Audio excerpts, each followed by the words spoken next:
Hi guys, welcome back. I am Vivek Singhal from tradingwithvivek.com।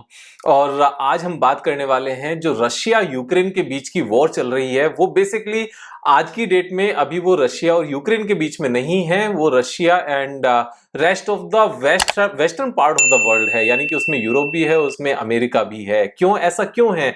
क्योंकि इस war के चलते हुए जितने भी सैंक्शंस लगाई जाती हैं वो ज्यादातर वो वेस्टर्न कंट्रीज ही लगाती हैं, क्योंकि जो स्विफ्ट एक सिस्टम है, जो ग्लोबल ट्रांजैक्शंस का एक सिस्टम है, उसमें 11,000 के आसपास बैंक्स हैं, इंटरनेशनल बैंक्स हैं। और जब सैंक्शंस लगाई जाती हैं तो कुछ बैंकों को उससे दूर रखा जाता है, जिससे ट्रांजैक्शंस नहीं हो पाती और पेमेंट सिस्टम सारा रुक जाता है। और जब पेमेंट नहीं होगी तो ये जो ट्रांजैक्शंस, जो डील्स हैं, बड़ी बड़ी डील्स हैं, जो बिजनेस डील्स हैं, वो यहां पर रुक जाती हैं। तो यहां ये वॉर का जो इंपैक्ट है वो बेसिकली किस चीज के ऊपर पड़ेगा? उसका सबसे ज्यादा इंपैक्ट उन चीजों पर पड़ेगा जो प्रोडक्ट या सर्विसेज यहां पर रशिया एक्सपोर्ट करता है बाकी सारी कंट्रीज को। अब इनमें से मेन जो प्रोडक्ट्स हैं उसमें एक क्रूड आता है, गैस आता है, और फिर तीसरे नंबर पर इनकी जो सबसे बड़ी प्रोडक्शन है और जो एक्सपोर्ट करते हैं वो आता है स्टील।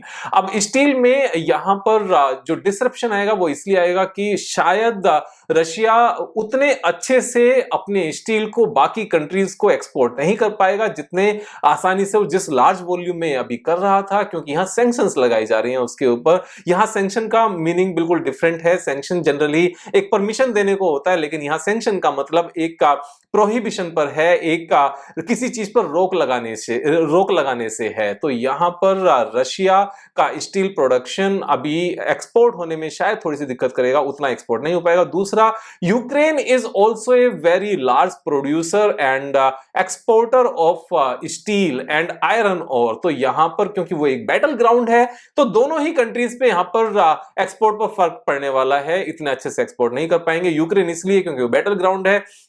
यहां पर प्रोडक्शन रुक जाएगी, उतना ज्यादा प्रोड्यूस नहीं कर पाएंगे, उतना नॉर्मल तरीके से प्रोड्यूस नहीं कर पाएंगे, और रशिया का प्रोडक्शन एक्सपोर्ट नहीं हो पाएगा क्योंकि सैंक्शंस लगने की बात हो रही है। तो यहां अगर हम एक बार डिटेल में पढ़ें कि कितना यहां पर रशिया मैन्युफैक्चर करता है और कितना एक्सपोर्ट करता है। In 2021 Russia made 76 million metric ton of steel and exporting around 40 million metric ton. तो यहां पर 76 प्रोड्यूस करता है, 40 एक्सपोर्ट करता है, यानी कि 50% से ज्यादा एक्सपोर्ट करता है जितना यहां पर प्रोड्यूस करता है। इसी के साथ में अगर हम यहां पर यूक्रेन का देखें, Ukraine is world's 13th largest producer of steel and 5th largest exporter of iron ore by volume. 5th largest, जैसे इंडिया में जो कंपनी है एनएमडीसी, तो इस तरीके से वहां पर ये यूक्रेन 5th लार्जेस्ट प्रोड्यूसर है आयरन ओर का, यानी कि कच्चे लोहे का, जिसको मेल्ट करके यहां पर स्टील प्रोड्यूस किया जाता है। It produced 21.4 million metric ton of crude steel in 2021. About 80% of steel output is exported. तो यहां पर ये एक बहुत बड़ा नंबर है। 80% जितना भी ये स्टील बनाते हैं उसका 80%, जितना भी मैन्युफैक्चर करते हैं उसका 80% एक्सपोर्ट होता है। अब ये जब इतना बड़े लेवल पर यहां पर ये दो कंट्रीज स्टील को प्रोड्यूस करके एक्सपोर्ट करती हैं और वो एक्सपोर्ट में कमी आएगी, इसका मतलब जिन कंट्रीज को एक्सपोर्ट करते थे वो कहीं और से परचेज करेंगे, यानी कि मार्केट में जो इंटरनेशनल मार्केट है other than these two countries, इन दो कंट्रीज को छोड़कर जो इंटरनेशनल मार्केट है वहां पर स्टील की जो सप्लाई है वो कम हो जाएगी और डिमांड सेम रहेगी। ऑफ कोर्स, क्योंकि डिमांड तो सेम ही है, जितने कंस्ट्रक्शन, जितने प्रोजेक्ट्स अभी आज की डेट में चल रहे हैं वो तो सेम ही है, देयर इज नो डिफरेंस। लेकिन सप्लाई कम होगी तो यहां प्राइसेस बढ़ेंगे स्टील के, दिस इज फॉर श्योर। क्योंकि ये चीजें ऐसी हैं कि इस पर्टिकुलर मोमेंट पर जहां सप्लाई रुक जाएगी या कम हो जाएगी, तो ऐसा नहीं है कि जो प्रोजेक्ट्स अंडर कंस्ट्रक्शन हैं ये सोच लिया जाएगा ठीक है अब 6 मंथ्स बाद इनको स्टार्ट करेंगे या 1 ईयर बाद स्टार्ट करेंगे। नहीं, उनकी अलग फाइनेंशियल कॉस्ट होती है। जितना ज्यादा डिले यहां पर कोई भी कंस्ट्रक्शन हो जाएगी उसके ऊपर फाइनेंशियल कॉस्ट आती है, क्योंकि जितना सामान लग गया वो तो लग गया ना, उसके ऊपर फाइनेंशियल कॉस्ट तो आएगी। जितना डिले होगा उतना ज्यादा इंटरेस्ट पड़ेगा। अगर वो फंडेड है किसी दूसरे पैसे से, किसी दूसरी अमाउंट से अगर उस प्रोजेक्ट को फंड किया गया तो वो डिले हो जाएगा, वहां से रेवेन्यू लेट से आएगी। तो ऐसा नहीं कर सकते कि कंस्ट्रक्शन डिले की जाए, सिर्फ यहां पर हाई प्राइसेस पर स्टील को परचेज किया जाता है। ऐसे केस में स्टील के प्राइसेस वर्ल्ड ओवर वापस से दोबारा से बढ़ने शुरू हो जाएंगे और उसका फायदा इंडियन कंपनीज को मिलेगा, फॉर श्योर इंडियन कंपनीज को मिलेगा। तो यहां अगर हम कुछ नंबर्स देखें, जैसे वर्ल्ड में जो लार्जेस्ट एक्सपोर्टर्स हैं स्टील के, वो कौन है? सबसे बड़ा एक्सपोर्टर चाइना है, then Japan, then South Korea, Russia. Russia fourth largest है। यहां पर फोर्थ लार्जेस्ट और साउथ कोरिया ये दोनों सेम ही हैं, third and fourth both are equal, 29.9 and 29.5। This number is of 2019, तो इस सीरीज में मुझे 2019 का नंबर मिला। लास्ट 2 इयर्स में बहुत ज्यादा चेंजेस नहीं आए हैं। उसके बाद में पूरा यूरोप कुल मिलाकर जो एक्सपोर्ट करता है 27.8 करता है, जर्मनी अकेला 24.1 करता है, और यूक्रेन 15.6 का नंबर है यहां पर, और इंडिया उससे भी नीचे है। यानी कि यूक्रेन प्रोड्यूस तो कम करता है इंडिया से, लेकिन एक्सपोर्ट ज्यादा करता है, क्योंकि वहां अपनी खपत बहुत ज्यादा नहीं है, अपनी कंजम्पशन बहुत ज्यादा नहीं है। पूरी कंट्री की पॉपुलेशन 4 करोड़ है, पूरे यूक्रेन की। इंडिया में 4 करोड़ से ज्यादा तो एक साल में बढ़ जाते हैं, तो यहां एक बहुत बड़ा डिफरेंस है इस चीज का। Then India 13.4 million metric ton यहां पर एक्सपोर्ट करती है। अब ये जो अपॉर्चुनिटी है इंडिया के पास, वो अमेजिंग अपॉर्चुनिटी है। इस डिमांड को, जो डिमांड तो सेम रहेगी, शॉर्ट सप्लाई को अपनी तरफ से फिल करने की। अब यहां पर बात करते हैं कि इंडिया की वैसे प्रोडक्शन कितनी है। इंडिया अगर देखा जाए तो यहां पर कंट्री के हिसाब से सेकंड नंबर पर, अदरवाइज यूरोपियन यूनियन को एक ग्रुप माना जाता है, तो थर्ड नंबर पर सप्लाई मैन्युफैक्चरिंग करती है। चाइना इंडिया के कंपैरिजन में ऑलमोस्ट 10.5 टाइम्स स्टील का प्रोडक्शन करता है। वहां की पॉपुलेशन इंडिया की पॉपुलेशन जितनी ही है उससे ज्यादा नहीं है। एक और इंपॉर्टेंट पॉइंट, वहां अगर आप देखोगे कि जो चाइना है वो सप्लाई कितना करता है, 63.8 मिलियन मीट्रिक टन। ध्यान से समझना, जस्ट 63, और चाइना का 2019 में प्रोडक्शन कितना था, 995 मिलियन मीट्रिक टन। अब जो ये एक्सपोर्ट है वो कितना सा है, वो बड़ा छोटा सा है, यानी कि बचा हुआ कहां जाता है, बचा हुआ सारा कंज्यूम होता है। यानी कि चाइना का जो कंजम्पशन है स्टील का इंडिया के कंपैरिजन में 9 टाइम्स है, 9.5 टाइम्स है, ऑलमोस्ट 10 टाइम्स है। इसका मतलब यह है कि आने वाले टाइम में इंडिया में भी प्रोडक्शन नहीं, कंजम्पशन इतनी ज्यादा बढ़ने वाली, क्योंकि जो काम चाइना ने 20 इयर्स पहले शुरू किया था, 25 इयर्स पहले शुरू किया था, इंडिया इज स्टार्टिंग नाउ। हम सिर्फ पीछे हैं, हम खराब नहीं है उनसे, बेकार नहीं है उनसे, बेटर ही हैं, बस हम उनसे पीछे हैं। अब ये चीजें यहां पर जो गैप है वो गैप फिल होते हैं। तो यहां पर जो इंडियन स्टील मेकर जो कंपनीज हैं, उनका आने वाले टाइम में कितना बड़ा, कितना फ्यूचर ग्रेट प्रोस्पेक्ट है यहां पर, वो हमारे सामने है कि चाइना 9 टाइम्स ज्यादा स्टील कंज्यूम करता है इंडिया से। 9 टाइम्स से एक इंडस्ट्री के लिए इस तरह से ग्रोथ नजर आना, मैं कहता हूं 15 इयर्स भी लगे then still this is fine. 15 years, 9 times, 20 years भी लगे, पूरी इंडस्ट्री का 9 टाइम्स ग्रो होना इज ए बिग थिंग। तो यहां पर एक्सपोर्ट का भी अच्छी अपॉर्चुनिटी है। अब जब ये सारी चीजें, अपॉर्चुनिटी अच्छी हैं, सब चीजें अच्छी हैं, यहां अगर हम कंपनीज की बात करने लगे, कंपनी ऐसा तो नहीं है कि जो स्टील मेकिंग कंपनीज है इंडिया में कौन कौन से, सबसे पहले वो देखते हैं, जो बड़े हैं वो देखते हैं,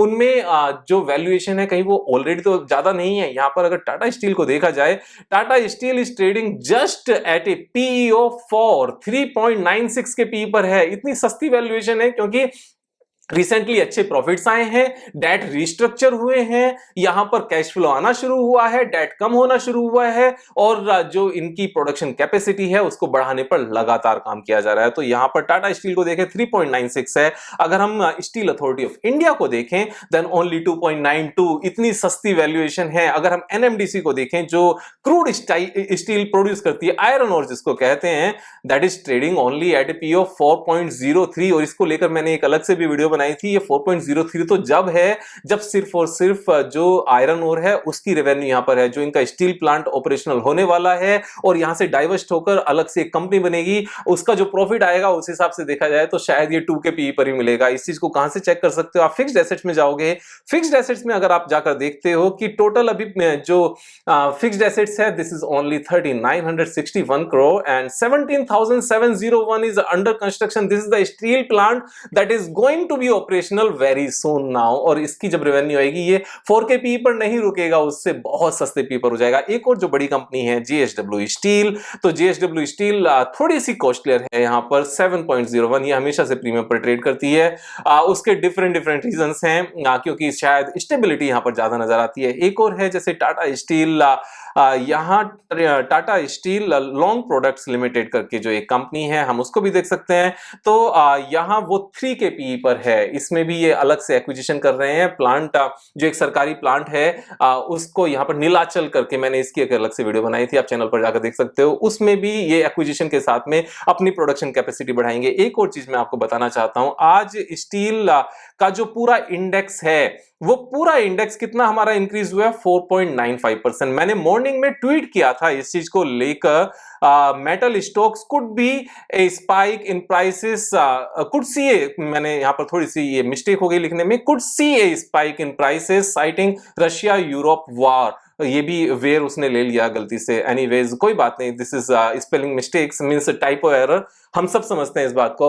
तो यहां ये मैंने कब डाला था, ये मैंने 922 पर डाला था आज मॉर्निंग में। अगर हम 922 पर उस टाइम पर प्राइस देखें, थोड़ा सा कैंडल्स को छोटा करके 5 मिनट्स की कैंडल पर अगर देखें तो 922 पर प्राइस क्या था उस टाइम पर, ये यहां 5625 पर था। पूरे इंडेक्स की मैं बात कर रहा हूं, यहां पर पूरा इंडेक्स इतना था और उसके बाद में कितनी rally I during the day, यहां पर 5%, ऑलमोस्ट 4.72%, 5% यहां से उसके बाद रैली आई है। तो जब हम यहां पर बिजनेस को समझते हैं, इंप्लीकेशंस को समझते हैं, यहां पर कभी भी जो टीवी पर शोर मचता है ना, उस शोर से बचने की कोशिश करनी चाहिए। हमें समझना चाहिए कि अगर वॉर हुई है तो किसी चीज में नुकसान होगा, लेकिन उसके चलते एक दूसरी कंट्री को जिसका उस वॉर से कोई लेना देना नहीं है, उसको यहां पर अपॉर्चुनिटी में फायदा भी होगा। तो यहां पर बीइंग ए बिजनेसमैन हमें दोनों ही चीजें समझनी है। जो जान की वहां पर लॉस हो रहा है, जो लोगों की डेथ हो रही है इस पूरी वॉर में, उसके लिए अफसोस है, लेकिन जो बिजनेस की अपॉर्चुनिटी यहां पर है कंपनीज को, उसको भी हमें नजरअंदाज नहीं करना चाहिए, क्योंकि ये लाइफ में प्लस माइनस दोनों चीजें लगातार चलती रहेंगी। समझदारी उसी में है कि जो नेगेटिव चल रहा है उस चीज के लिए प्रार्थना की जाए और जो स्ट्रॉन्ग अपने पास अपॉर्चुनिटी है उसको साथ में अवेल किया जाए। तो यहां समझने की जब मैं बात करता हूं ना हमेशा, तो ये चीजें इंपॉर्टेंट होती हैं। मैं हमेशा कहता हूं सीख कर करो, चीजों को सीखो समझो। यहां पर मैं एक चीज आपको बताऊं, टीवी देखने से बचो। और उसके बाद में अगर हम यहां पर टेक्निकल एनालिसिस की बात करने लगे, एक बार चार्ट्स को खोलकर देखने लगे सारे ही, जैसे टाटा स्टील की हम बात करते हैं, टाटा स्टील हमारा सबसे टॉप पर ही है। टाटा स्टील को हमने क्लिक किया, हम डेली चार्ट इसका देखते हैं एक बार। आज टाटा स्टील कितने परसेंट इंक्रीज हुआ, 6.58%। Tata steel long products limited, ये कितना इंक्रीज हुआ आज, ये भी, इसमें भी अच्छी खासी बढ़त आई, 6.37%। स्टील अथॉरिटी ऑफ इंडिया आज कितना इंक्रीज हुआ, steel authority of India is 5.19%। And NMDC आज कितना इंक्रीज हुआ, एनएमडीसी यहां आज बहुत ज्यादा नहीं हुआ, 1.52%। हाउएवर यहां अपॉर्चुनिटी क्या है, अपॉर्चुनिटी के लिए जो लेटेस्ट रिसेंट हाई था, अगर वहां तक की हम अपॉर्चुनिटी देखने लगे, तो एनएमडीसी के केस में what was the recent high, that was 213। हम बाकी सारे यहां पर ड्राइंग्स को हटा देते हैं और यहां से अगर कैच करें तो एनएमडीसी में इमीडिएट जो अपसाइड आ सकता है दैट इज 48%।